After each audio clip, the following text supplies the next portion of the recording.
நண்பர்களுக்கு வணக்கம். கிச்சன் வேஸ்ட்ல இருந்துட்டு எப்படி நாம உரங்கள் தயாரிக்கிறது அப்படிங்கிறத பல தடவை பார்த்துருக்கோம். இன்னைக்கு நாம ஒரு திரவ உரம் தயாரிக்கிறத பத்தி பார்ப்போம். இந்த வாழைக்காயெல்லாம் எங்களுக்கு ஒரு கல்யாண வீட்டில் கட்டியிருந்த வாழை மரத்துல இருந்து கிடைச்சது.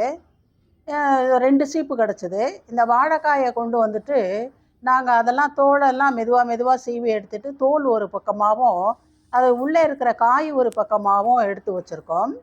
இந்த மாதிரி எல்லா வாழைக்காயையும் தோலை எடுத்துட்டோம். உகாண்டால எல்லாம் பார்த்தீங்கன்னா இந்த சாப்பாடுலேயே வாழைக்காயை தான் சாதம் மாதிரி சாப்பிட்றாங்க. இங்கே பாருங்கள், கம்ப்ளீட்டாக எல்லாத்தையும் கட் பண்ணிட்டோம். உள்ளே இருக்கிற காய் ஒரு பக்கம், தோல் ஒரு பக்கம். இப்போ இந்த தோலெல்லாம் எடுத்து ஒரு டப்பாவில் போடுவோம். எல்லா தோலையுமே எடுத்து போட்டு வச்சிடலாம்.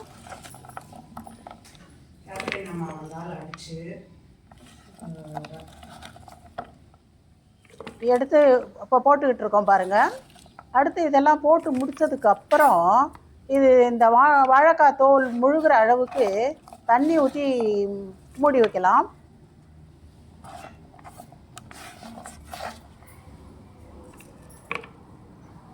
இப்போ காயெல்லாம் போட்டுட்டாங்க. பக்கத்துலேயே தண்ணி இருக்குது, தண்ணி எடுத்து ஊற்றி வைக்கலாம். இந்த தோல் மூழ்கிற அளவுக்கு ஊற்றி வைப்போம். ஊற்றி மூடியை போட்டு மூடிட்டு நல்லா ஒரு நிழலில் 10 நாளைக்கு ஊற வைக்கணும். அதுக்கு மேலே இருந்தாலுமே கூட பரவாயில்ல. நல்லா அப்போ தான் ஃபெர்மெண்ட் ஆகும், நுண்ணுயிரிகள்லாம் உற்பத்தி ஆகும், ஒரு சிறப்பான உரம் நமக்கு கிடைக்கும். பல்வேறு விதமான தாது உப்புக்கள் இதில் இருக்குது.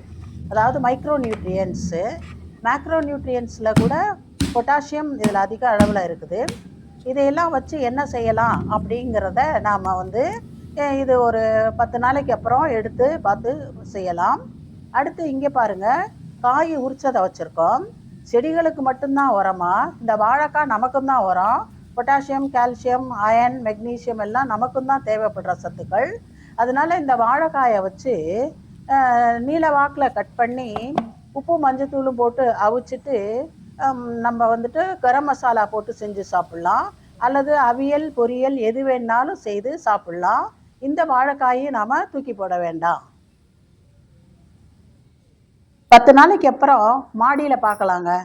வாழைக்காய் தோலை ஊற வச்சு 10 நாள் ஆச்சு. நிழல்லே வச்சுருந்தோம். இப்போ மாடிக்கு கொண்டு வந்துட்டோம். இங்கே பாருங்கள், அதில் இருக்கிற சத்துக்கள் எல்லாம் இறங்கியிருக்கு. இப்போ இதை திறந்து பார்க்கலாம் எப்படி இருக்குது அப்படின்ட்டு. இங்கே பாருங்கள், எப்படி இந்த நுண்ணுயிரிகள் எல்லாம் இதில் வளர்ந்து நல்லா ஃபெர்மெண்ட் ஆகி இருக்கு.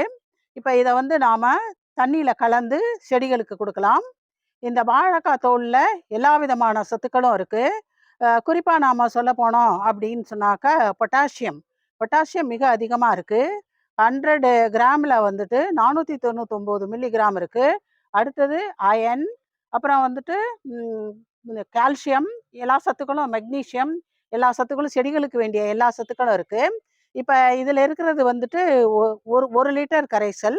இந்த 1 லிட்டர் கரைசலை 9 லிட்டர் தண்ணியோட, இங்கே தண்ணி எடுத்து வச்சுருக்கோம் பாருங்கள், இந்த 9 லிட்டர் தண்ணியோட கலந்து நாம் செடிகளுக்கு கொஞ்சம் கொஞ்சமாக ஊற்றி விடலாம்.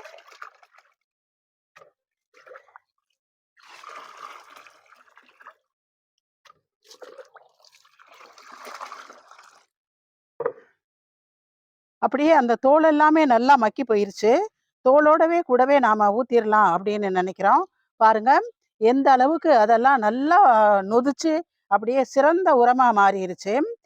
இந்த பொட்டாசியம் செடிகளுக்கு நோய் எதிர்ப்பு தன்மையையும், பூச்சிகளை விரட்டக்கூடிய, பூச்சி தாக்குதலை தாங்கக்கூடிய சக்தியும் கொடுக்கும். அடுத்து தானியங்கள், காய்கறிகள், பழங்கள் எல்லாம் நல்லா திரட்சியாக வளர்றதுக்கும், ஷைனிங்காக இருக்கிறதுக்கும், சத்து மிக்கதாக இருக்கிறதுக்கும் இந்த பொட்டாசியம் நமக்கு உதவி பண்ணும்.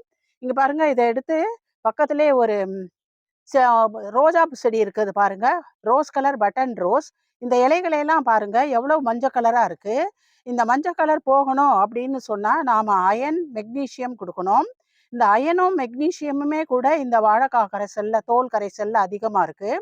இப்போ இதுக்கு ஒரு மக்கு கொடுத்து விடலாம். சின்ன செடி தான், நாம் ஒரு மக்கு இல்லை 1.5 மக்கே கொடுக்கலாம். இந்த எப்படி வளருது அப்படிங்கிறத எப்படி இந்த இலைகள்லாம் பச்சையாகுது அப்படிங்கிறத வந்துட்டு அடுத்த வீடியோவில் நம்ம பார்க்கலாம். பக்கத்துலேயே நீங்கள் பார்த்தீங்கன்னாக்கா இருவாச்சி மல்லிகைப்பூ செடி, அந்த இருவாச்சி மல்லிகைப்பூ செடி இலையை பாருங்க, அதுவும் மஞ்சளாக தான் இருக்கு. இந்த இதுலேயும் மஞ்சளை போக்கணும் அப்படின்னு சொன்னாக்கா மெக்னீஷியமும் அயனும் தேவை. மெக்னீஷியம் வந்து இந்த பச்சையத்தின் மூலக்கூறுகளை எடுத்து கொடுக்கும். அயன் வந்து ஃபோட்டோசிந்தசிஸ் சமயத்தில் இந்த பச்சையங்கள், அதாவது என்ன சொல்லுவோம் அது, இலையோட பச்சை நிறம் வளர்றதுக்கு உதவியாக இருக்கும். அதனால வந்துட்டு இந்த இருவாச்சி மல்லிகைப்பூ செடிக்கும் இந்த பச்சை மஞ்சள் நிறம் போகிறதுக்கு ஒரு ஒரு மக்கு கொடுத்துடலாம். இது பெரிய செடியாக இருக்குது, இன்னும் கொஞ்சம் கூட கொடுத்துடலாம். ஆக இந்த 2 செடியும் இந்த மஞ்சள் நிறம் போகிறதுக்கு இதில் இருக்கக்கூடிய வாழைக்காய் தோலில் இருக்கக்கூடிய மெக்னீஷியமும் அயனும் எப்படி வேலை செய்யுது அப்படிங்கிறத நாம் பார்க்கலாம். அடுத்து நாம் இங்கே தக்காளி செடிங்கள்கிட்ட வந்துட்டோம். இந்த இப்போ பறித்த தக்காளி பழத்தை பாருங்கள் எப்படி அடியில், இது வந்து கால்சியம் சத்தின் பற்றாக்குறையை காட்டுது. அதனால் இந்த தக்காளி செடிகளுக்கு இந்த வாழைக்காய் கரைசலை ஊற்றலாம். இந்த வாழைக்காய் தோல் கரைசலில் கொஞ்சம் கால்சியமும் இருக்குது,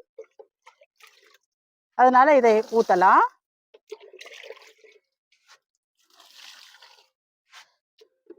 தோட்டம் முழுவதுக்குமே சுண்ணாம்பு கரைசல் ஊற்ற வேண்டிய, அதாவது தக்காளி செடிகளுக்கு சுண்ணாம்பு கரைசல் ஊற்ற வேண்டிய பாக்கி இருக்குது, அதையும் ஊற்றிடுவோம். தக்காளி பராமரிப்பில் அது ஒன்று தான் மிச்சமாக இருக்குது, அதையும் செஞ்சிடலாம். இப்போ இங்கே பக்கத்தில் பார்த்தீங்கன்னாக்க பொட்டாசிய சத்தோட முக்கியத்துவம் நம்ம வந்துட்டோம். இந்த தண்ணியை பாருங்கள், தண்ணியே கருப்பு கலரில் இருக்குது.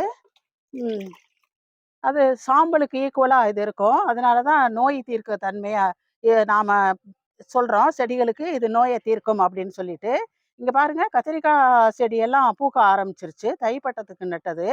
இப்போ இந்த சமயத்தில் நாம் இந்த பொட்டாசியம் சத்தை ஊற்றணும் அப்படின்னு சொன்னாக்க வரக்கூடிய பிஞ்சுகள் நல்ல உறுதியான பிஞ்சுகளாகவும் செழுமையான பிஞ்சுகளாகவும் நமக்கு வந்து கிடைக்கும். காய்கள்லாம் நல்லா திரட்சியான காய்கறிகளாக கிடைக்கும்.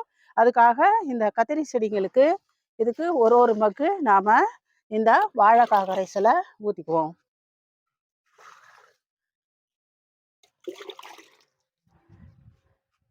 இந்த இங்கே இருக்க செடிக்கு ஊற்றலாம். இந்த மாதிரி எல்லா செடிகளுக்கும் நாம் இந்த வாழைக்காய் கரைசலை ஊற்றிட்டோம். இந்த வாழைக்காயில் பொட்டாசியம் அதிகமாக இருக்கிறதுனால தான் இந்த வாழைக்காயை வந்துட்டு பொட்டாசியம் சத்தின் களஞ்சியம், கருவூலம், பெட்டகம் அப்படின்னு எல்லாம் சொல்கிறாங்க.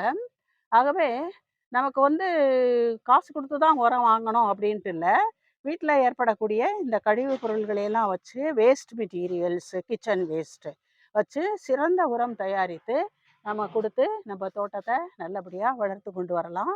இங்கே பாருங்கள், இந்த கொய்யா மரம் இப்போ பூத்து இருக்குது. இதுக்கும் நாம் வந்து இந்த பொட்டாசியம் கரைசலை ஊற்றினோம்னா திரட்சியான பழம் கிடைக்கும். இங்கேயும் ஒரு பழம் கட்டி வச்சுருக்கோம் பாருங்கள் நெட்டுக்குள்ளே. ஆக இதோட இந்த வீடியோவை முடிச்சுக்குவோங்க. இந்த வீடியோ பிடிச்சிருந்தாக்க லைக் பண்ணுங்கள், ஷேர் பண்ணுங்கள், சப்ஸ்கிரைப் பண்ணுங்கள். நன்றி, வணக்கம்.